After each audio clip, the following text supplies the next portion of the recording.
Bonjour et merci de nous rejoindre pour les perspectives du marché d'aujourd'hui. Thomas va nous rejoindre, puis la salle des marchés, pour nous parler des dernières évolutions. Thomas ?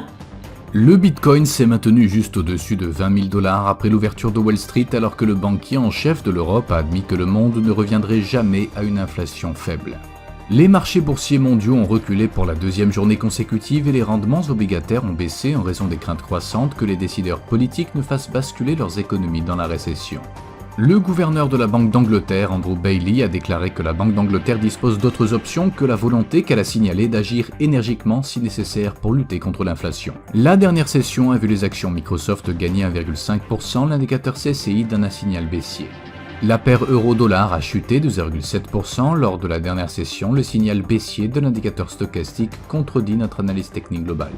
La dernière session a vu la livre sterling baisser de 0,4% par rapport au dollar, le signal haussier de l'indicateur stochastique et RSI est conforme à l'analyse technique globale.